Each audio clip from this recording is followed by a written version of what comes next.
মুসলমান, আল্লাহ নবী বিশ্ব নবী রাহমাতুল লিল আলামিন, যেই নবীর সৌজন্যে মহান আল্লাহ তামাম পৃথিবী বানাইলো। আল্লাহর নবী বলেন, আপনার ইন্তেকালের পরে রূহটা বের হয়ে গেলে গোসল করাইয়া, কাফন পরাইয়া, জানাজার নামাজটুকু পড়াইয়া আপনাকে অন্ধকার কবরে রেখে যখন আপনার আত্মীয় স্বজন 40 কদম চলে আসবে, জুড়ে বলেন কয় কদম? আরো জোরে। আল্লাহর নবী বলেন, আপনার কবরের মধ্যে 2 জন ফেরেশতা যাবে, মুনকার এবং নাকির। ওই 2 ফেরেশতা গিয়ে আপনাকে বসে বলবেন, কিরে বান্দা, মার রব্বুকা, তোমার রব কে? প্রশ্ন করব নি? 2 নম্বর প্রশ্ন করবে, কিরে বান্দা, ওয়ামা দীনুকা, তোমার ধর্ম কি? 3 নম্বর প্রশ্ন করবে, ওমান নাবিয়ুকা, তোমার নবী কে? 3 প্রশ্ন করব নি? ও মুসলমান, যদি 5 ওয়াক্ত নামাজের মাধ্যমে আহকামুল হাকিমিন আল্লাহ রব্বুল আলামিনের সাথে আপনার সম্পর্ক হয়, অটোমেটিক আপনার জবান দিয়া বের হয়ে আসবে, ফেরেশতারা রে রব্বি আল্লাহ, আমার রব, আমার মালিক হইলেন আল্লাহ। আমাদের রব কে? জোরে বলেন আল্লাহু আকবার। মুসলমানের আওয়াজ বন্ধ করা যাবে না। মুসলমানের আওয়াজ, এটা মুসলমানের বীজের পূর্ববাস, ঠিক না বেটি?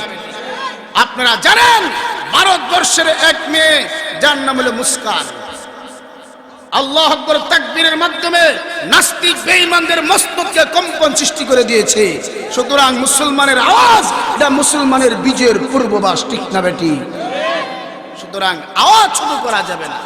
আওয়াজ ছোট করে 2 দলে, নারী এবং চুর। আমরা নারীও না, চুরও না, সুতরাং আমাদের আওয়াজ বড় হতে হবে, ঠিক না বেটি? এখন যদি রব্বি আল্লাহ না কইয়া কইন, আমি আমেরিকার, ব্রিটেন, ফ্রান্স, কানাডার অধিবাসী, কামাইব নি? আর যদি বলেন আমি এমপির কোনো একজন আত্মীয়, কামাইব? ও মুসলমান না, ইতিহাস সাক্ষী, আল্লাহ নবীর কলিজার টুকরা দুলালি হযরত ফাতেমা রাদিয়াল্লাহু তাআলা আনহা, আল্লাহর নবী ফাতেমাকে ভালোবাসতেন কম না বেশি? আর একটু জোরে কোন।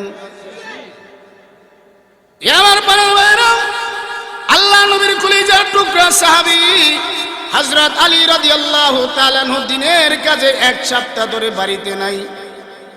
সুয়ারুম মিন হায়াতি সাহাবাতে উল্লেখ করেন, আল্লাহর নবী বিশ্ব নবী রাহমাতুল লিল আলামিন হাঁটি হাঁটি পা পা করে হযরত ফাতেমা রাদিয়াল্লাহু তাআলা আনহার বাড়ির সামনে পৌঁছে গেলেন। নবীজি ডাক দিয়ে বলেন, ফাতেমা, ও ফাতেমা, আসসালামু আলাইকুম, আমি তোমার আব্বা, তোমার দরজার মধ্যে আসলাম।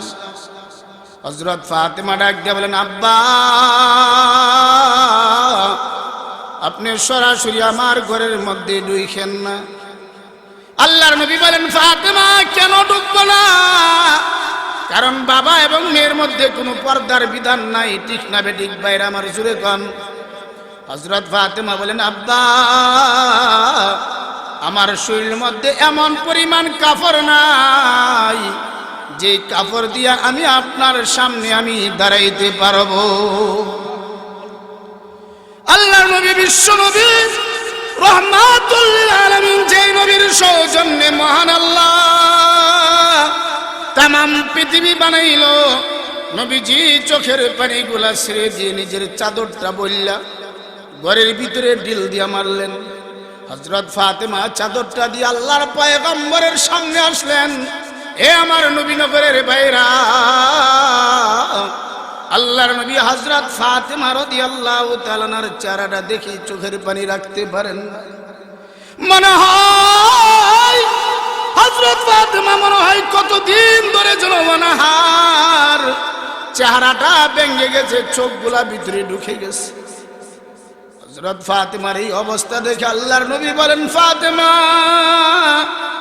তোমার এই অবস্থা কেন? হযরত ফাতেমা বলেন, আব্বা, আপনার সাহাবী হযরত আলী জিহাদের ময়দানে গেছেন, 7 দিন ধরে বাড়িতে নাই। ওগো আব্বা, এই 7 দিনের ভিতরে আমাদের ঘরের চুলাতে আগুন ধরে না। আল্লাহর নবী দোয়া করেন, আল্লাহ আমার ফাতেমার চেহারা এইরকম আমি রাসূল বরদাশত করতে পারি না। আল্লাহ আমার ফাতেমার চেহারাকে তুমি পরিপূর্ণ করে দাও।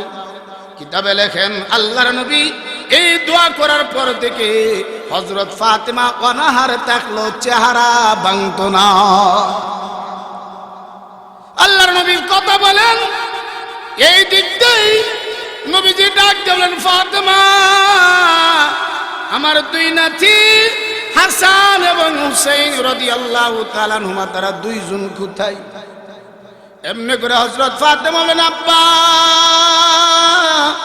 তারা পাশের রুমের মধ্যে ঘুমাইতেছে। আল্লাহ নবীর আওয়াজ শুনে 2 ভাই ঘুম থেকে জাগ্রত হয়ে গেলেন। লাফ দিয়া দৌড়ে আসিয়া হযরতে হাসান আল্লাহর পয়গম্বরের ডান উরাতের মধ্যে বসে যায়। হযরতে হুসাইন রাদিয়াল্লাহু তাআলা আনহু বাম উরাতের মধ্যে বসে যাইয়া বলেন, নানা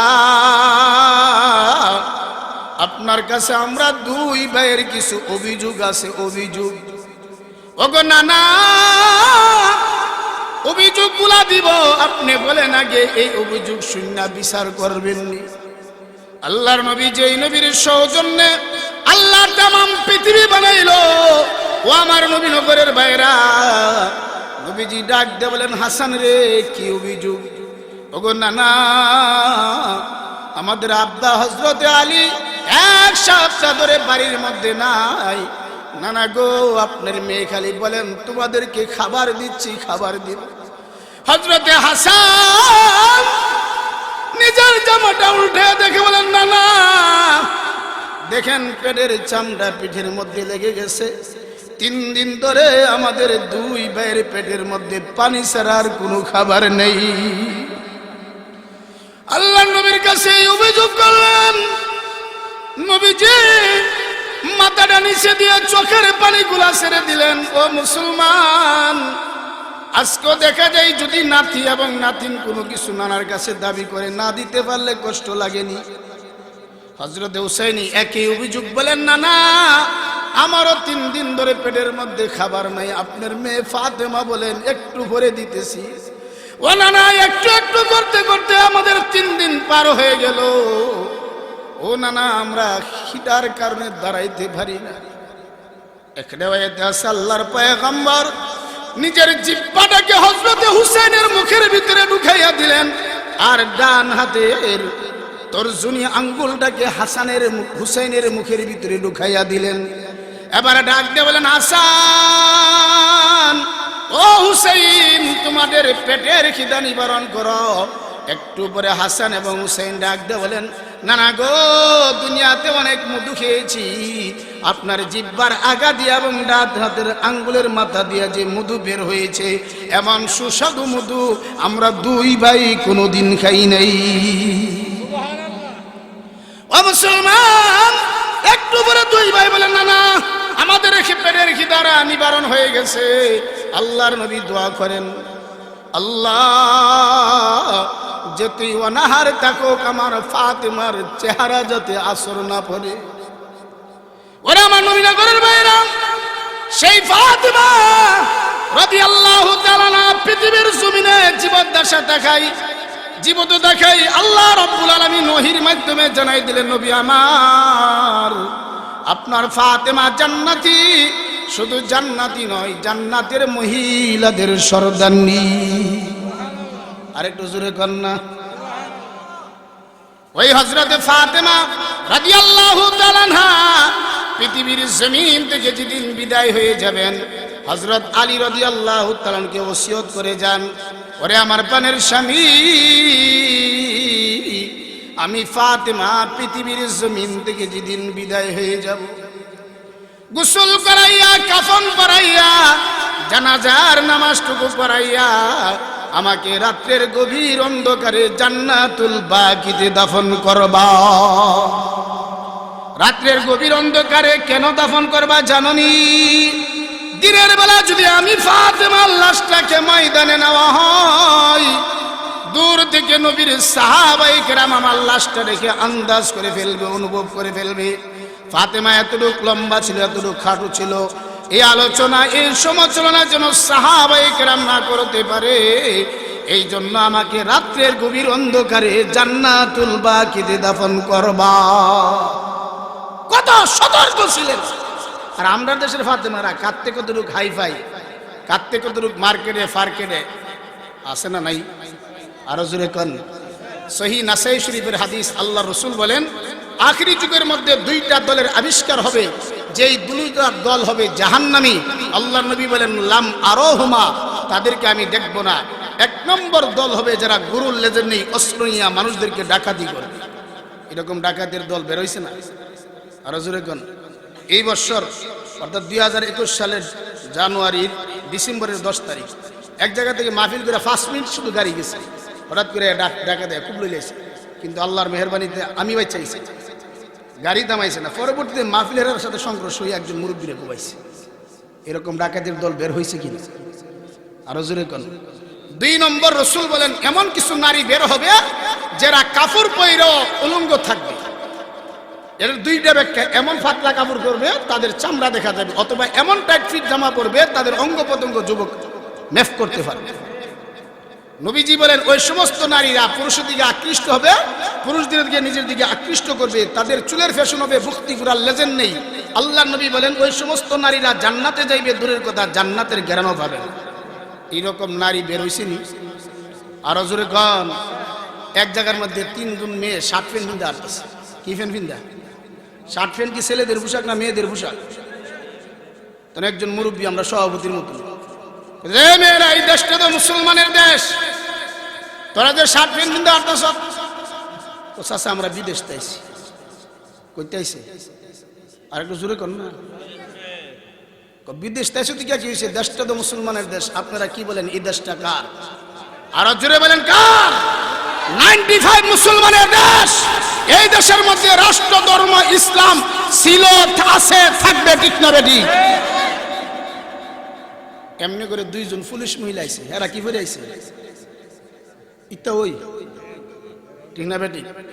এরা এক চাচা কি কইন? আমি কইতাছি দেশটা মুসলমানের দেশ, যাতে এই দেশের মধ্যে শার্ট প্যান্ট পিন্ধে হাঁটে না। ও চাচা অনেক রক্তের বিনিময়ে দেশটা স্বাধীন হয়েছে। স্বাধীন দেশের মধ্যে স্বাধীনভাবে চলতে দেন, বাড়াবাড়ি করবেন, ইফতিজানের মামলা দিয়ে 6 মাসের কারাদণ্ড দেওয়া হইবে। আর একটু জোরে কর না। এই মুরব্বী ছিল সর্দার, অনেক সময় ফইরা উকিল, আর গ্রামের কিছু মূর্খ সর্দার আছে কুদরতি উকিল, ঠিক না বেটি? এমন ফয়েন জানে একটা উকিলও ছুটে দিতে পারতেন। তিনি সর্দার কইতাছে দেশটা খালি তোমরা লাগি স্বাধীন না সবার লাগি? সবার লাগিব। তুইলে আমি টুপি খুললাম, পাঞ্জাবি খুললাম, গুঞ্জি খুললাম, ফাইজামাটা নিচের দিকে টান দিছে, আমি ন্যাংডই হাট নেই, 5টা মাসের দূর। ও মুসলমান, নারীদেরকে বেপরদা ছাড়া হবে, আর কোন আইন দিয়া, কোন প্রশাসন দিয়া ইফতিজিন বন্ধ করা সম্ভব হবে না, ঠিক না বেটি? ইফতিজিন বন্ধ করার একমাত্র উপায় হলো ইসলামের হেজাব, পর্দার বিধান, ঠিক না বেটি? কারণ নবীজি বলছেন ও মুসলমান, আল্লাহ নবী বলেন আল মারাতু ইজা সাল্লাত খামসাহা, এই জগতের নারীরা যদি 5 ওয়াক্ত নামাজ পড়ে, ওয়াসামাত শাহরাহা, রমজানের রোজা রাখে, ওয়া আহসানাত ফারজাহা, নারীরা যদি সতীত্ব রক্ষা করে, পর্দা করে, ওয়া আতাআত বালাহা, স্বামীর খেদমত করে। আল্লাহর নবী বলেন যেই নারীর কাছে নামাজ আছে, রোজা আছে, সতীত্ব রক্ষা আছে, স্বামীর খেদমত আছে, ওই নারী মরতে দেরি হবে। আল্লাহর তৈরি জান্নাতের 8টা দরজা ওই নারীর জন্য খোলা, একটা মুহূর্ত দেরি করা হবে না। এটা না কইরা এখন শুধু খালি ফার্কে মার্কেটে কাটতে কতটুকু হাই ফাই ফার্লাতে সাজ্জা লাগি না। এখন আরেকটা ফ্যাশন বাড়ছে, বুড়ুডারে চিকুন করে বেড়া যাতে দেখতে একটু ভালো লাগে, ঠিক না বেটি? অর্থাৎ আল্লাহ হেরে যে দিছে এইভাবে, এটা পছন্দ হয়েছে না, নিজে করতেছে, আল্লাহর কুদরত হাত দিতেছে। কত বড় সাহস, চিন্তা করছেন? এই জন্য এক খুবই সুন্দর করে বলছেন, নারী তুমি নরের নেই, পরশো প্যান্টার শার্ট, ভাবছো তুমি তোমায় বুঝি লাগছে খুব স্মার্ট, কিন্তু জানো লোকে তোমায় বলছে বেহায়া। দর্শিতা যদি হও গো তুমি করবে না দয়া, রাস্তার পাশে পড়ে থাকবে কেউ তাকাবে না। 2 নাম্বার বলে তোমায় কেহ শুইবে না। নারী তুমি তাই যেও না ইসলাম দেখে দূরে, বাড়ির বাহিরে যেতে হলে যেও বুরকা পরে। নারী তুমি ঘরে বসে করবে রান্না বান্না, সকাল বিকাল খোদা তাআলার করবে আরাধনা। ঠিক না বেঠিক? এখন বুরকা পরবো, বুরখা আহিরে, বুরখার কথা বলে আরেকটা। আগেকার মেয়েরা বুরখা বললে, আমরা দাদি নানিরা দেখছি বুরখা বললে এটার ভিতরে কি যুবতী আছে না বুড়া ভিডিও আছে বোঝা যেত না। আর ওহানের যুগের যে স্টাইলের বুরখাও, এটা যদি বোঝা যায় 80 বছরের বুড়া ভিডিও করে বোঝা যাবো চিত্ত যুগের নায়ক আইতাছে পরিমণি আছে না নাই। এটা তো আরেক নষ্টা। ঠিক না বেঠিক? আরো জোরে কান। এমন নষ্টাকে আদালতে নেওয়া হয় হাত করা ছাড়া, আর মাজলুম উলামায়ে কেরামগণকে নেওয়া হয় হাত করা লাগাইয়া। কিন্তু জানেন রাখেন, আল্লাহর আদালতে একদিন, আল্লাহর আদালতে আপনার বিচার ব্যবস্থার জন্য জবাবদিহি করতে হবে। এটা আমার কথা না, নবীর কথা। আল্লাহ নবী বিশ্বনবী বলেছেন, আল কুযাতু সালাসাতুন। আল্লাহ নবী বলেন পৃথিবীর জমিনের বিচারক 3 প্রকার। জোরে কোন কয় প্রকার? নবীজি বলেন ওয়াহিদুন ফিল জান্নাহ ওয়া ইসনানে ফিন নার। 1 প্রকার বিচারক জান্নাতি, আর 2 প্রকার বিচারক হবে জাহান্নামী। নাউযুবিল্লাহ। কোন? ফাআম্মাল্লাযী ফিল জান্নাতি ফারাজুলুন আরাফাল হক্ক ফাকাদা বিহি। এমন বিচারক বিচার বুঝলো, রায় সঠিক দিল। আল্লাহর নবী বলেন ওই বিচারক মরতে দেরি হবে, জান্নাতে যেতে 1টা মুহূর্ত দেরি করা হবে না। 2 নম্বর এমন বিচারক বিচার বুঝছে, কিন্তু চাকরির প্রমোশনের জন্য, টাকার জন্য বিচারের রায় ঘুরাইয়া দিছে। আল্লাহর নবী বলেন ওই বিচারক মরতে দেরি হবে, আল্লাহর অবধারিত জাহান্নাম তার জন্য নির্ধারিত হইতে 1টা মুহূর্ত দেরি হবে না। 3 নম্বর এমন বিচারক বাদী বিবাদীর কথা না শুনে ওই বিচারের ফয়সালা দিল। আল্লাহর নবী বলেন ওই বিচারক জাহান্নামী হবে, ওই বিচারক জাহান্নামী হবে। তো হযরত ফাতেমা রাদিয়াল্লাহু তাআলা ওসিয়ত করলেন কি, রাতের গভীর অন্ধকারে জান্নাতুল বাকিতে দাফন করার জন্য। ঠিক না বেঠিক? একটু জিকির করেন লা ইলাহা ইল্লাল্লাহ। জোরে জোরে বলেন, দুনিয়াতে একটা বাসস্থান ঘর দান করলে যে সব, যে কবর খনন করার জন্য অংশগ্রহণ করলো তার আমল নামার মধ্যে সেই সমপরিমাণ সব দেওয়া হয়। কে বলেছেন? নবী বলেছেন। ঠিক না বেঠিক? তাহলে কবর খনন এবং লাশ দানের মধ্যে আমরা অংশগ্রহণ করবো তো ইনশাআল্লাহ। আরো জোরে কোন? এবার হযরত ফাতেমা রাদিয়াল্লাহু তাআলা আনহার কবর খনন করতে গেলেন নবীর সাহাবী হযরত আবু যর গফারি। লাশ যখন কবরের পার রাখা হলো, আবু যর গফারি কবরকে সম্বোধন করে ডাক দিয়ে বললেন, ওরে কবর, তোর মধ্যে কাকে রাখা হচ্ছে জাননি? তিনি কিন্তু সাধারণ কোনো মুসলমানের কন্যা নয়, যেই নবীর সৌজন্যে মহান আল্লাহ তামাম পৃথিবী বানাইলো, সেই নবীর কলিজার টুকরা দুলালি হযরত ফাতেমাকে রাখা হচ্ছে, যিনি হইলেন আলীর স্ত্রী হাসান এবং হুসেনের আম্মা। এমনি করে হযরত ফাতেমা রাদিয়াল্লাহু তাআলা আনহার কবরের মাটি ডাক দিয়ে বলেন, আল্লাহ আমাদের জবানটা খুলে দাও, তোমার নবীর সাহাবী আবু যরের সঙ্গে একটু কথা বলি। আমার নবী নগরের বাইরাম এমনি করে হযরত ফাতেমা রাদিয়াল্লাহু তাআলা আনহার কবরের মাটি মানুষের মতো কথা বলে আর ডাক দিয়ে বললেন, ওরে নবীর সাহাবী আবু যর, কে নবীর কন্যা, কে আলীর স্ত্রী, কে হাসান হোসেন আম্মা আমি চিনি না রে। আমি কবর জানি আমার মালিক আল্লাহর সঙ্গে কার সম্পর্ক বালা, কার মধ্যে মজবুত ঈমান আছে এবং সহি তরিকার নেক আমল আছে। মজবুত ঈমান এবং সহি তরিকার নেক আমল লইয়া কবরে আসতে দেরি হবে, কবরটা জান্নাতের বাগান হইতে 1টা মুহূর্ত দেরি করা হবে না। আর মজবুত ঈমান এবং সহি তরিকার নেক আমল না লইয়া আইলে নবীর কন্যা হইলো খাতির করা হইতো না। তাহলে আমরা কেউ তো নবীর নাতিপুতিও না, তাহলে আমাদের অবস্থাটা কি হবে? এই জন্য আমার প্রাণের ভাইরা, পাঁচ ওয়াক্ত নামাজের মাধ্যমে যদি আহকামুল হাকিমিন আল্লাহ রাব্বুল আলামিনের সাথে আমার সম্পর্ক হয়, অটোমেটিক আমার জবান দিয়া বের হয়ে আসবে রব্বি আল্লাহ, আমাদের রব, আমাদের মালিককে জুড়ে বলেন, আরো জোরে গান আল্লাহ। 2 নম্বর প্রশ্ন করবে ওয়া মা দীনুকা, কিরে বান্দা তোর দিন কি ছিল? 2 নম্বর প্রশ্ন কি করবে? দিন। এখন দিন কারে কই এটাই তো আমরা বুঝি না। আর আমরা যারা বুঝাইতাম হয় এর উদ্দেশ্য তাই যে আমার সময়টা গেলে বাজেটটা লয়ে যাইতাম, আছে না নাই? আরো জোরে গান। দিন হলো ফিকহের কিতাবের মধ্যে লেখা আছে, দিন হলো 5টা জিনিসের সমষ্টির নাম। জোরে কোন কয়টা? আরো জোরে কোন। 1 নম্বরে যিনি দিনদার হবে তার ঈমান আকীদা সহিহ হতে হবে।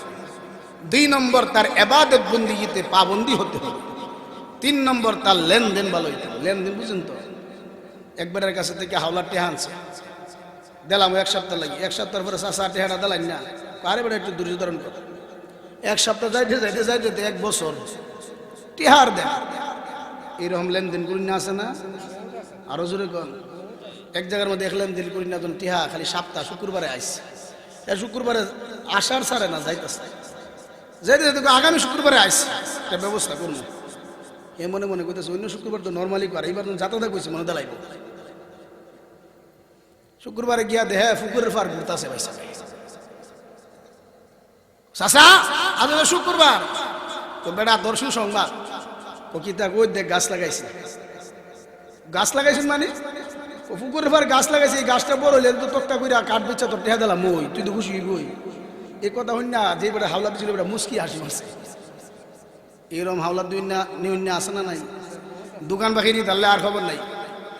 ও নবীনা ওয়াল বাইরাম সহিহ তিরমিজি শরীফের হাদিস, আল্লাহ নবী বলেন সাহাবীরা রে, এই জমিনের সবচেয়ে বড় গরীব কারা তোমরা জানো নি? সাহাবায়ে কেরাম বলেন ক্বালু আল্লাহু ওয়া রাসূলুহু আলাম, আল্লাহ এবং আল্লাহর রাসূল ভালো জানে। আল্লাহর নবী বলেন সাহাবীরা রে, এই জমিনের মধ্যে সবচেয়ে বড় গরীব হলো যারা পাওনাদারের পাওনা না দিয়া কবরে যা, আছে না নাই? নিজের জমিন বাড়ি সব ফুতাইতের নামে দালার জিয়াতের দেওই না। মানুষের কথা কইলাম না, নিজের সম্পদের কথা কই।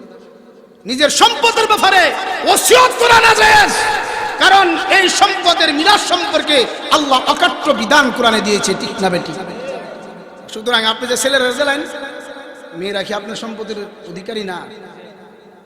এক জায়গার মধ্যে হাদি সাহেব 2 ফুটের নামে আটকানি ক্ষেত লিখে দিলাইছে, বাড়িও লিখে দিছে। এক মেয়ে গিয়া সাব রেজিস্ট্রার অফিসে গিয়ে কইছে আব্বা সব ক্ষেত বাড়ি 2 ভাইয়ের নামে দিলাইছেন, আমার লাগি কি রেখে গেছিল?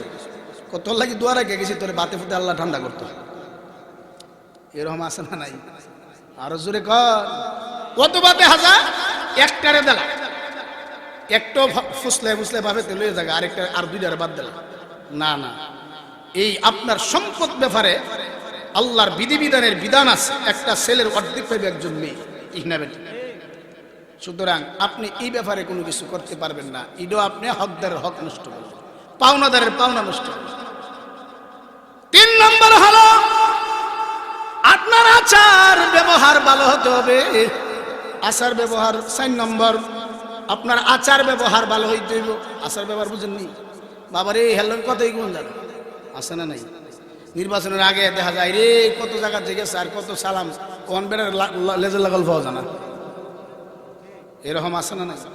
আবার কিছু মেম্বার চেয়ারম্যান মনে আছে আল্লাহর রহমতে যারা বেতন না দেফা সরকারি বেতন, এগুলো গরিবরা দেলা, কিন্তু বেশিরভাগই হিত্যা, ঠিক না? ঠিক জুড়ে কন।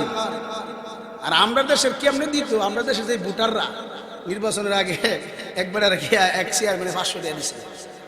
নির্বাচনের কয়দিন আসো? 15 দিন। 15 দিন আগে যদি ভোটের দাম 500, তো নির্বাচনের রায় দিব মনে 2000, আছে না? আগে শুনাইলা তো হেরা তো বাঁচত। এই ভোটাররা আমানতের খেয়ানত নষ্ট করে ভোট টেহা খাইয়া দেয়, আর হেরো মেম্বার চেয়ারম্যান তোরাটা তোরা বুঝছো, তোর দাবি দিলাইছে, আছে না নাই? আরো জোরে কন। ও মুসলমান, আপনার আচার ব্যবহার ভালো হতে হবে। রহমতে আলম নবী মুহাম্মদ রাসূলুল্লাহ সাল্লাল্লাহু আলাইহি সাল্লাম, নবীজির একজন সাহাবী ছিলেন হযরত আনাস রাদিয়াল্লাহু তাআলা। 1 নয় 2 নয়, নবীজির 10টি বছর খেদমত করছে। কয় বছর? আরো জোরে কন। আল্লাহ রসুল বললেন, হে আনাস, মদিনার বাজারে যাও, একটা জিনিস নিয়ে আসো। রাস্তার মধ্যে গিয়া দে বাচ্চারা খেলাধুলা করতেছে, খেলাত লাগিয়েছে। আমরা ছাত্ররা যদি ফাটাই যাও, মেহমান এসে চালু যাও বাজার দিয়ে, যদি ঠিক টাইমে না এ তাহলে ফিডা আর তার ফাদো আসে, ঠিক না বেটি? আল্লাহ নবী অপেক্ষা করতেছে হযরত আনাস আর ফিরা এ না। ও মুসলমান, আল্লাহ নবী বিশ্ব নবী রাহমাতুল লিল আলামিন, যেই নবীর সৌজন্যে আল্লাহ তামাম পৃথিবী বানাইলো, আল্লাহ নবী নিজে বের হয়ে গেলেন, গিয়া দেখেন হযরত আনাস খেলাধুলা করতেছে। আল্লাহ নবী পাছন দিক যা জড়াইয়া ধরে চুমু দিয়ে বলেন, আনাস, আমি যে কথাটা বলেছিলাম সেটা কি তুমি ভুলে গেছো কি না? রাহমাতুল লিল আলামিন। সুবহানাল্লাহ। আমরা বলে কি করলাম, আগে দুইটা তারফা দিলাম, ঠিক না বেটি? নবী তো রাহমাতুল লিল, আরো জোরে কান। সেই কথাটা আল্লাহ কোরআনের মধ্যে বলেন, ওয়া মা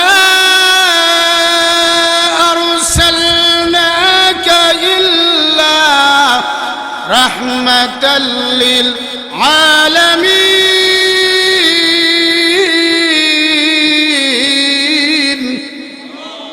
ওগো নবীজি, আমি আল্লাহ আপনাকে তামাম পৃথিবীর রহমত বানাইয়া প্রেরণ করেছি। নবীজির আচার ব্যবহার ভালো ছিল না খারাপ ছিল? আল্লাহু আকবার। নবীজি সারা দিন ইসলামের খেদমত করে রাত্রে গেছেন। ও খাদিজাতুল কুবরা, খাবার রেডি কিনা? দেখা যায় না, খাবার রেডি হয় নাই। খাদিজাতুল কুবরা একদিক দিয়ে রুটি পাক করতেছে, নবীজি নিজে তরকারি কাটটা স্ত্রীর কাজে সহযোগিতা করতেছে। আর আমরা দেশে তো ঝগড়া ফাসাদ শেষ নাই। বেশি রাগ হলে 3 তালাক কইলা কনি কই আবার মায়া লাগে। আসল মুফতির কাছে ফতোয়া দিব সঠিক, লাগি বন্ডারির কাছে যা। বন্ডারি কো তর্কির আবার তালাক, রাগের মাথা তালাক দিলে তালাক না। নাউজুবিল্লাহ কোন কোন বেটা কি আইসা সুমাইয়া তালাক দিছে না রাগের মাথা দিছে? আর জোরে খান। একটা হাদিস শুনেন, কিয়ামতের আলামতের মধ্যে বড় একটা আলামত হইব, আল্লাহ জিব্রাইলকে বলবেন, জিব্রাইল, তামাম পৃথিবী ঘুরো। তামাম পৃথিবী ঘুরে আদমশুমারি, বুঝেন তো? আদমশুমারি বুঝেননি? আদমশুমারি কইরা কইবে, আল্লাহ তামাম পৃথিবী ঘুরছি, একটা সুসন্তান নাই, জাউরা সন্তানে বইরাছে দুনিয়া। জারুক সন্তান হইব কিভাবে? 2 শুরুতে তালাক দিয়া এই বড় লিয়া খাইব, যতটা বাচ্চা হইব প্রোডাকশনে সব হারামজাদা হইব। 2 নম্বর হইল, যদিও আইনে ডিভোর্সের বিধান দিছে, ইসলামে মেয়েকে তালাকের বিধান দেন নাই। আল ফিকহু আলা মাযাহিবিল আরবাতে উল্লেখ করছেন, একমাত্র তালাকের বিধান আল্লাহ পুরুষকে দিয়েছেন, মেয়েকে দেই নাই। এখন বিয়া বসে একবারের কাছে, কিছুদিন পরে ফোন পাইয়া হেলো কইতে কইতে কইতে কইতে কথা কইতে কইতে আই লাভ ইউ কইলাইছে। আছে না নাই? এখন হেরে বাদ দে, হেরে ডিভোর্স দিয়ে আরেক কুলার লগে যা। যদি ওই প্রথম স্বামী তারকে ডিভোর্স না দে, তালাক না দে, দ্বিতীয় স্বামীর কাছে বিয়া বইয়া যতটা বাচ্চা হইব জাউরা সন্তান হইব। এরকম হইতেছে না দুনিয়া? এই কথাগুলি খুব তিতা। এই কথাগুলি বইটার করতে আনছে রে মাথা ভাতলায় হুজুর রে না, এটি সঠিক কথা। জারুক সন্তানে বইরে দেব, ঝগড়া ভাষাত এমন লাগা লাগে, কথা কইলেও সমাজের মধ্যে নেতৃত্ব না দিতে পারলো, বাবার এই বোধ দাঁড়ে বেড়া বড় বাঘ। আছে না নাই? আল্লাহ নবী বিশ্ব নবী রাহমাতুল লিল আলামিন বলেছেন, আপনার চরিত্রের মাপকাঠি আপনার আচার ব্যবহার বালা কিনা। আল্লাহর নবী বলেন, কোন স্বামীর জন্য যদি স্ত্রী বলে আমার স্বামী বালা, আল্লাহর নবী বলেন স্ত্রীর এই কথার দ্বারা প্রমাণ হলো সে হলো সর্বোত্তম চরিত্রবান ব্যক্তি। চরিত্রবান। আমরা সমাজে দখলে মারামারি, এক ব্যবসায়ী লোকটা ছিল একটু খাটো, বউ খুব লম্বা, এরকম আছে না নাই? ঝগড়া লাগিয়া বউরে খুব খেচ্ছে, খেসা বুঝেন তো? মার দেওয়ার পরে এখন স্বামী ও স্ত্রীর লোকে কথা কয় না, স্ত্রী ও স্বামীর লোকে কথা কয় না। আল্লাহ নবী বলেন, স্ত্রী স্বামী স্ত্রী না, মুসলমান মুসলমান যদি রাগ করে এক ভাইয়ের সাথে আরেক ভাই 3 দিন কথা না কয় আর মারা যা, তার ঠিকানা জাহান্নামে হবে। কষ্ট হইতেছে? তখন স্বামী স্ত্রীকে লোকে কেউ কথা কয় না। স্ত্রী দেখতেছে সবাই ঈদের মৌসুম, কাপড় চোপড় বিক্রি হইতেছে, এখন যদি ব্যবসা করবার লাগি না যা, খালি লস আর লস, ঠিক না বেটি? তো স্ত্রীর সাইডে গিয়া কয়, সবাই যাই ব্যবসা করিতে, গরলা কেন যাই না? ডাইরেক্ট কইছে না ইনডাইরেক্ট? আর জোরে খান। ডাইরেক্ট কইছে না, এটা কোন ইচ্ছা করছে। তখন স্বামীও কইতাছে, সবাই যাই খাওয়া দাওয়া করিয়া, আমাকে কেন দেই না? তখন আগে তো মেসিপ ছিল না, হাড়ি ফাতি অনেক উপরে লাগতো নিমুরবিরা, শিক্ষার মধ্যে রাখতে। তখন স্ত্রী কইতাছে কারের উপর বাইরে রাখছি ফাইরা কেন খাই না? তখন স্বামী কয় কারের উপর বাইরে রাখছি ফাইরা কেন দেও না? স্ত্রী কয় বাইরটা বেড়া তো একটা বুদ্ধি শিয়াই দিছে। সুখীর উপর সুখী তুইয়া ফাইরা কেন খাই না? আগে তো জল সুই ছিল বইয়া উজু করতো মুরব্বীরা, এখন তো মসজিদ উজুখানা হয়ে গেছে। তখন স্বামী কয় সুখীর উপর সুখী তুইয়া ফাইরা যদি মরি, তাও যদি মারে তো আত্মভাঙ্গার আশঙ্কা আছে। তোর স্ত্রী কয় সুখীর উপর সুখী তুইয়া ফাইরা যদি মর, এমন বাইটটা বেড়া বউরে কেমনে মার? মুসলমান না না, আমার নবী এমন ছিল না। আল্লাহ নবী আয়েশা সিদ্দিকা রাদিয়াল্লাহু তাআলা নাকে 11 বিবির কিচ্ছা শুনাইছেন।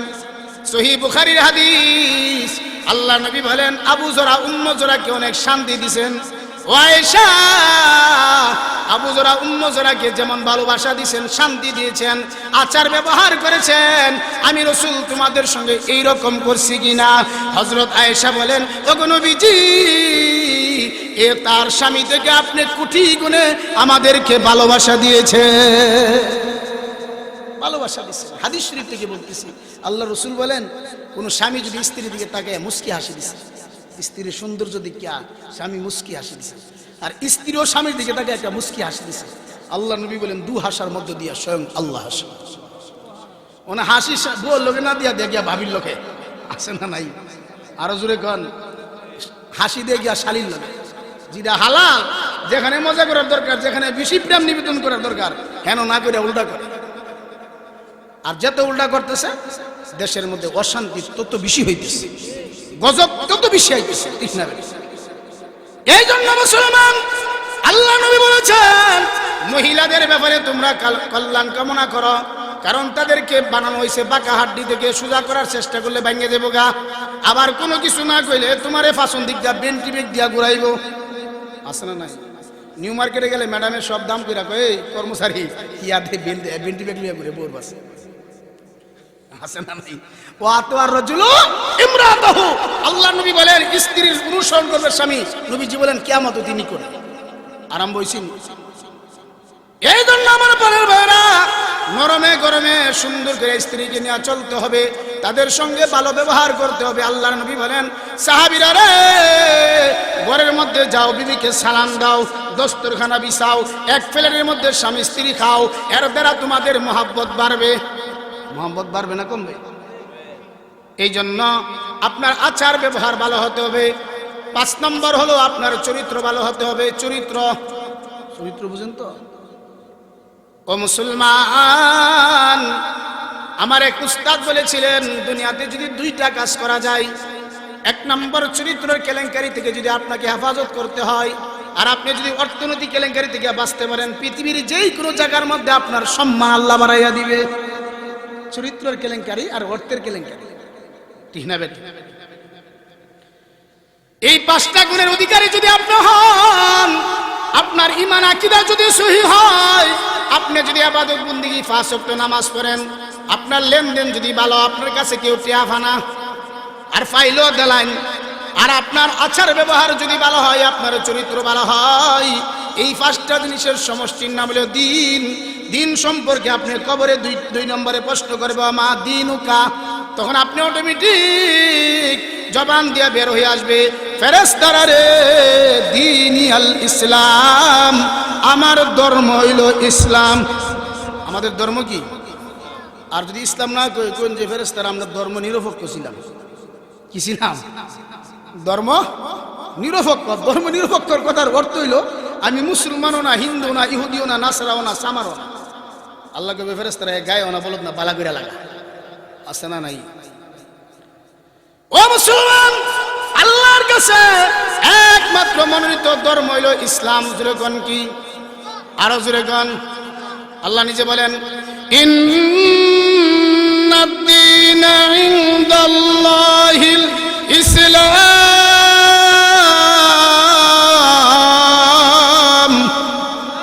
আল্লাহর নিকট মনোনীত ধর্ম কোনটি? আরো জুরেগণ। এই জন্য কবর জগতে যখন 2 নম্বরে প্রশ্ন করবে ওয়ামা দিনুকা, অটোমেটিক জবান দিয়া বের হয়ে আসবে দীনিয়াল ইসলাম, আমার ধর্ম হইল ইসলাম। আমার ধর্ম কি? একটু জিকির করেন লা ইলাহা ইল্লাল্লাহ, জোরে জোরে আওয়াজ দিয়া সাল্লাম। 3 নম্বরে প্রশ্ন করবে, কিরে বান্দা আমান নবিউকা, তোমার নবী কে ছিল? ও মুসলমান, নবীর আদর্শ মান্য এবং নবীর সুন্নত মান্য যদি প্রকৃত সুন্নি হইতে পারি, অটোমেটিক আমার জবান দিয়া বের হয়ে আসবে হুয়া মুহাম্মাদুর রাসূলুল্লাহ সাল্লাল্লাহু আলাইহি ওয়াসাল্লাম। প্রকৃত সুন্নি নবীর আদর্শ এবং নবীর সুন্নত মান্য হতে হবে। এক হাদিসের মধ্যে এক সাহাবী প্রশ্ন করলেন, ওগো নবীজি, মাতা কুনু মুমিনান খালিসান, আমি কখন পরিপূর্ণ ইমানদার হইব?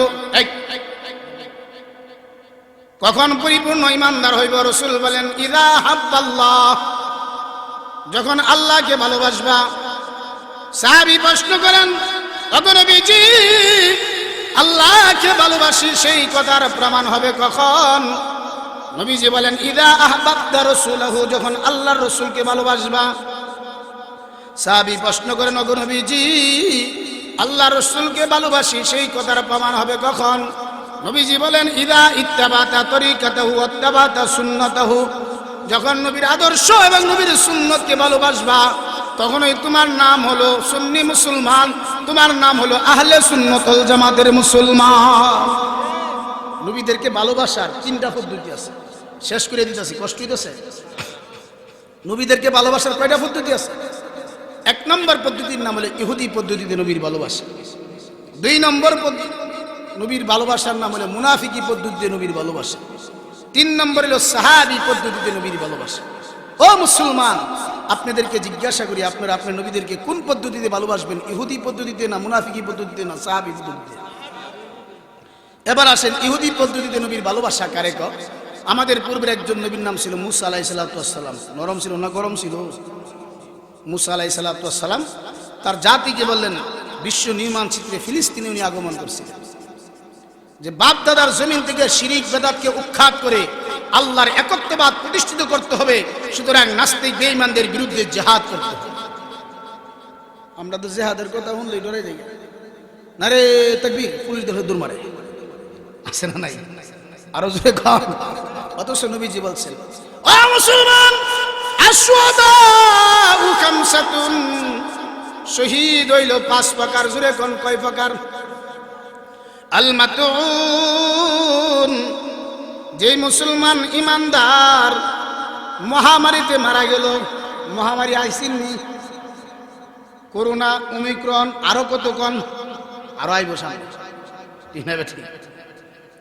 আল্লাহ নবী বলেন, যারা নাকি মহামারীতে মারা গেল, ওয়াল মাবতুন, পেটের পীড়া মারা গেল অথবা প্রসব ব্যথায় মারা গেল, ওয়াল গরীক, অথবা পানিতে ডুইবা মারা গেল, ওয়াসাহিবুল হাদামি, অথবা ওয়ালে চাপা বইরা মারা গেল, ওয়াশহীদু ফি সাবিলিল্লাহি তাআলা, অথবা দ্বীনের জন্য, ইসলামের জন্য, কোরআনের জন্য যারা নাকি আল্লাহর রাস্তায় শহীদ হলো। আল্লাহ নবী বলেন, এই 5 প্রকার মরণ শহীদি মরণ। আল্লাহ নবী বলেন, দোয়া করো, শহীদি মরণের তামান্না করো, শহীদি মরণের তামান্না করো। তো বললেন জিহাদ করো। তারা কয়, আপনি গিয়া জিহাদ করেন, যদি বিজয় অর্জন করতে পারেন ফুলের মালা দিব। আছে না না এই দল? আমাদের দেশের মধ্যে দেখবেন এক দল নবীর ব্যাপারে নাস্তিক বেঈমানেরা কটাক্ষ করলে তাদের কোনো আওয়াজ নাই, কিন্তু বারে রবিউল আউয়াল আসলে আর নাচানাচির অভাব নেই। আছে না নাই? আরো জোরে কর। আল্লাহ কোরআনের মধ্যে এই কথাটা বলেন, اذهب أنت وربك فقاتلا إنا هاهنا قاعدون।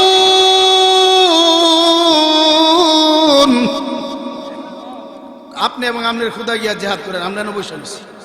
এটাকে বলা হয় ইহুদি পদ্ধতিতে নবীর ভালোবাসা। 2 নম্বর মুনাফিকি পদ্ধতিতে নবীর ভালোবাসা। আব্দুল্লাহ ইবনে উবাই ইবনে সুলুলের দলেরা নবীর কাছে গিয়া বলতো, ওগো নবীজি, আমরা ঈমান আনছি আল্লাহ এবং আল্লাহর পরকালের উপর।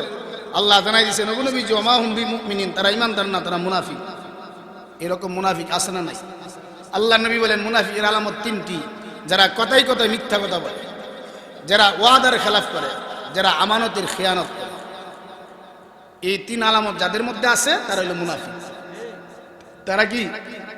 আল্লাহ কোরআনের মধ্যে বলেন মুনাফিকরা কাফেরেরও নিচে জাহান্নামে থাকে।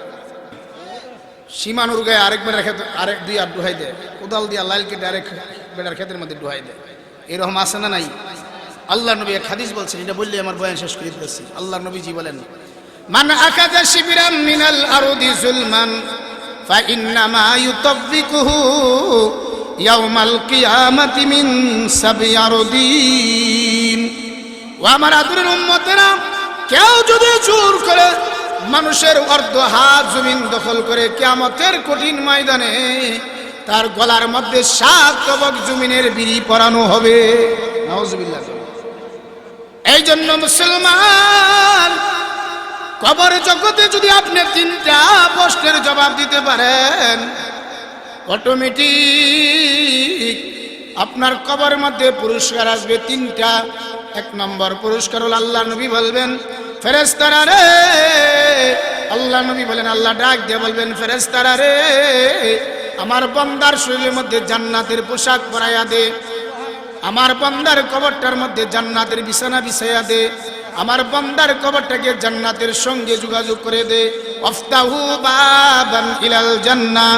আল্লাহর নবী বলেন, কবরটা যখন জান্নাতের সঙ্গে যোগাযোগ হবে, তখন কবরের মধ্যে ফেরেশতা আইসা আপনার মাথার মধ্যে মরাইয়া মরাইয়া ঘুম ফারাইয়া দিবে। পক্ষান্তরে যদি নাফরমান হয়, তার কবরের মধ্যে গজব আসবে 3টা। জোরে কোন কয়টা? আল্লাহ নবী বলেন, ইলবিসু মিনান নার। আল্লাহ ডাক দিয়ে বলবেন, ফেরেশতারা আমার বান্দার শরীরের মধ্যে জাহান্নামের পোশাক পরাইয়া দে। ওয়াফরিশু মিনান নার। আমার বান্দার কবরের মধ্যে জাহান্নামের বিছানা বিছাইয়া দে। আফতাহু বাবান ইলান নার। আমার বান্দার কবরটাকে জাহান্নামের সঙ্গে যোগাযোগ করে দে। আল্লাহ নবী বলেন, বিশ্ব নবী বলেন, হে উম্মতেরা, জাহান্নামের সঙ্গে যখন কবরটা যোগাযোগ হয়ে যাবে, কবরের মাটি দূরে সরে যাবে। এর অর্থ এটা না যে দুনিয়াতে এর জায়গা লাগছে বেশি, কবরে মনে হয় জায়গা দিব বইরে ঘুমাইবার লাগি না। ফাটার লড়াই দেখছো নি? ফাটা যখন লড়াই লাগে টাস লাগে, ওইটা আমরা দূরে সরে যাই, গিয়া টাস করে লাগে, মানে সাফাটা যত বেশি লাগে। আল্লাহর নবী বলেন, ও মুসলমান, নাফরমানের কবর এমন ভাবে জোরে চাপ মারবে, একটা হাড় ওপর হাড়ের ভিতরে ঢুকে যাবে। তখন নাফরমান কি বলবে? আল্লাহ কোরআনের মধ্যে বলেন, রব্বানা আবসারনা ওয়া সামি'না ফারজি'না না'মাল সালিহা ইন্না মুকিনুন। আল্লাহ কবরের জগৎ থেকে আবার দুনিয়াতে ফাটাও। কবরে আযাব দেখতেছি, শুনতেছি, আবার দুনিয়াতে পাঠাও। না'মাল সালিহা, নেক আমল করব। এখন বিশ্বাসী হইছি, কামইব না। আরো জোরে বলেন। শেষ করে দিতেছি। বাদশাহ হারুন আর রশিদ রহমতুল্লাহ নাম শুনছেন তো? উনি একজন মুসলিম বাদশাহ ছিলেন। তো উনি হঠাৎ করে একজন জনগণের কাছে ত্রাণ বিতরণ করলেন, স্বর্ণ গহনা টাকা পয়সা কিছু দিলেন গরিবদের কাছে। এই খবর শুনলেন একজন প্রতীক কিতাবে নাম আসছেন, তার নাম হলো বাহলুল মাজনুন।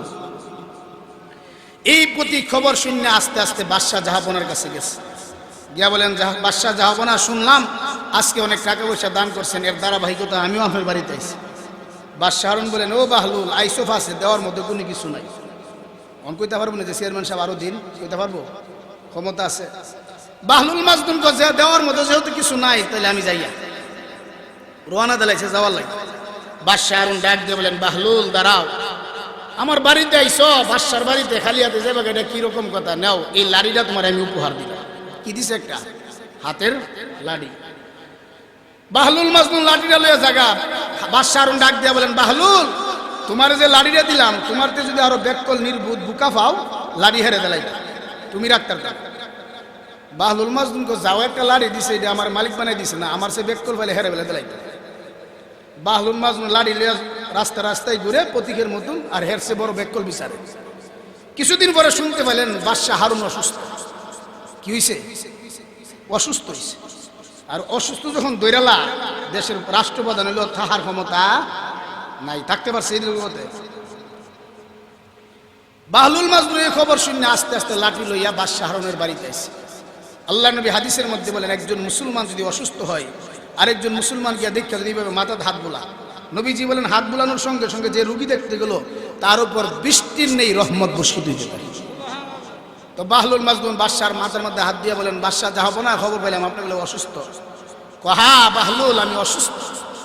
আপনি কি ডাক্তার কবিরাজ লাগাইছেন? না, অনেক ডাক্তার কবিরাজ লাগাইছি। এ বাহলুল আর রূপ বালাও না, দোয়া করো আমি সফরে চলে যাব। বাহলুল মাজলুমকে সফরে যাইবেন, ফিরত আইবেন কবে? তখন বলেন আমি কবর জগতে এমন সফর দিব আর ফিরত হওয়ার সুযোগ নাই। তখন বাহলুল মাজলুম একটু ওয়াজ করেন, এ বাদশাহ হারুন, দুনিয়ার জগতে দেখেছি এক থানা থেকে অপর থানায় গেলে, এক জেলা থেকে আরেক জেলায় গেলে যাওয়ার আগে 5 ট্রাক মাল ফাটিয়ে ডেকোরেশন করেছেন, স্টেজ সাজাইছেন, ফুলের তোড়া দিচ্ছেন, রেপ পাঠাইয়া, গোয়েন্দা পাঠাইয়া, পুলিশ পাঠাইয়া যাওয়ার উপযোগী কইরা তারপরে জাতির সামনে বক্তব্য দিয়েছেন। ওরে বাদশাহ হারুন, আপনি যে কবর জগতে সফর দিবেন কবরের সামান আনা আসেনি। এবার বাদশাহ হারুন ডাক দিয়ে বলেন, বাহলুল, আমি যে কবর জগতে সফর করব আমার কবরের সামানা নাই। এমনি করে বাহলুল ডাক দিয়ে বললেন, বাদশাহ জাহাপনা, আপনি আমাকে একটা দায়িত্ব দিয়েছিলেন লাঠি দিয়া, আমার সে বেকল যদি ভাই লাঠি যেন তারে দিয়া দেই, এই নেন আপনার লাঠি আপনাকে উপহার দিলাম। আমাকে কেন? বাদশাহ জাহাপনা, দেখতে পারেন পথিক, ঘর নাই, বাড়ি নাই, ঘর নাই, মানুষে দিলে খাই, না দিলে না খাই, কিন্তু আলহামদুলিল্লাহ, আল্লাহর শুকুর, আমি বাহলুলের কাছে কবরের সামানা আছে, আপনার কাছে কবরের সামানা নাই, সুতরাং আমার তে নির্বুধ বুক হইলেন আপনি, এই জন্য আপনার লাঠি আপনাকে উপহার দিলাম। এবার বাদশাহ হারুন চোখের পানি ছেড়ে ডাক দিয়ে বলেন, আল্লাহ, একটা পথিক পাগলের কাছে কবরের সামান আছে, আমি বাদশার কাছে সামানা নাই, আল্লাহ আমাকে কবরের সামানা নিয়ে কবরে যাওয়ার তৌফিক দান করুক। সকলে বলে আমিন। এই জন্য মুসলমান, আল্লাহ নবী বলেছেন, যেই কথাটা আমি আয়াতের পরেই পড়েছি, আল্লাহ নবী বলেছেন, ইদা বুজিয়াল মাইতু ফি কবরিহি, কবরে যখন মুর্দার ব্যক্তি রাখা হবে, যা আল কুরআন ইনদা রাসিহি, কোরআনের তেলাওয়াত করলে, কোরআনের খতমে তারাবি পড়লে, কোরআনের তেলাওয়াত করলে, কোরআনের আলেমদেরকে ভালোবাসলে, এই কোরআন যাইবে তার মাথার দিকটা। ওয়াসসালাতু আইয়ামিনিহি, 5 ওয়াক্ত নামাজ পড়লে ওই নামাজ যাইবে তার ডান দিকটা। ওয়াসিয়ামু আন শিমালিহি, রমজান মাসে রোজা রাখলে রোজা যাইবে তার বাম দিকটা। ওয়াসাইরুল হাসানাতি ইনদা রিজলাইহি, এই কোরআনের মাহফিলের জন্য যে টাকা পয়সা খরচ করলেন, এই দান খেরাতগুলো যাইবে পায়ের দিকটা। আল্লাহ নবী বলেন, যার কবরে কোরআন গেল, যার কবরে নামাজ গেল, যার কবরে রোজা গেল, যার কবরে দান খেরাত গেল, এই কবরের মধ্যে 4টা বস্তু যাইতে দেরি হবে, কবরটা জান্নাতের বাগান হইতে একটা মুহূর্ত দেরি হবে না। এই জন্য 4টা বস্তু আমাদেরকে নিয়ে যাওয়ার দরকার আছে না নাই? আরো জোরে কান। এই জন্য আল্লাহ কোরআনের মধ্যে বলছেন, মিনহা খলাকনাকুম, হে মানুষ, আমি তোমাদেরকে সৃষ্টি করেছি মাটি থেকে, ওয়া ফিহা নুঈদুকুম, আবার মাটিতে ফিরে আনিব, ওয়া মিনহা নুখরিজুকুম তারাতান উখরা, আবার আমি আল্লাহ কিয়ামতের কঠিন ময়দানে তোমাদেরকে মাটি থেকে জিন্দা করে তুলব। সেই কবরে আমাদেরকে যাইতে হবে কি হবে না? আরো জোরে কোন। এই কবরের পুঁজি নিয়ে আমাদেরকে যাইতে হবে। আর কবরে আলোচনা করার উদ্দেশ্যই হলো আজকে মুর্দিগানের রুহের মাগফিরাত কামনাই, তারা কবরে আছে, ঠিক না বেটি? বিশেষ করে যে আপনাদের জয়দুল হোসেন সাহেবের বাড়ির উদ্যোগে আজকের মাহফিল, এই গ্রামের এবং ওনার বাড়ির যত মুর্দিগার আছে সকলের জন্য দোয়া করবেন। আর আসলে আপনাদের এই এলাকাতে আমি ফার্স্ট আইছি, ঠিক না বেটি? কেমনে আইলাম? আপনাদের মসজিদের ইমাম ও খতিব এবং এই এলাকার জামাই, ঠিক না বেটি? তরুণ বক্তা হযরত মাওলানা ফখরুল ইসলাম তরফি সাহেব আমার স্নেহের ছোট ভাই, অর্থাৎ ওনারও এক গোষ্ঠীর শেষ, আমরা গোষ্ঠীর শেষ, তাদের বাড়ি আমরা বাড়ি একবার পাশাপাশি। আমি নাসিরনগর এক পূর্ণ মাদ্রাসা নাজিমে তালিমাতের দায়িত্বে আছি। সুলতানপুর ব্রাহ্মণবাড়িয়াতে জমা পড়েছি প্রায় 14 বছর ধরে। হঠাৎ করে বলছে যে এই তারিখে আপনি আসতে পারবেন, তারিখটাও দেখি খালি, এই কারণে আসলাম। যতটুকু আলোচনা হয়েছে আলোচনা হয়, কিন্তু এর মধ্যে যদি আমরা আমল না করি, ওয়াজ 12টা একটা হইলে কি লাভ হইব, ঠিক না বেটি? ফজরের নামাজ যদি না পড়ি, এই জন্য যেই অল্প সময় আলোচনা হয়েছে সংক্ষিপ্ত আলোচনার উপর আমাদেরকে এই কথা বুঝলাম যে মজবুত ঈমান এবং সহিহ তরিকার নেক আমল লয়ে আমাদেরকে কবরে যেতে হবে, ঠিক না বেটি? আর 5টা জিনিসের মাধ্যমে আমাদেরকে দিনদার হতে হবে। আল্লাহ আমাদেরকে এই কথাগুলি মানার, বুঝার, আমল করার তৌফিক দান করে। সকলে বলে আমিন। ওয়া আখিরু দাওয়ানা আনিল হামদুলিল্লাহি রাব্বিল আলামিন। আসসালামু আলাইকুম ওয়া রাহমাতুল্লাহ।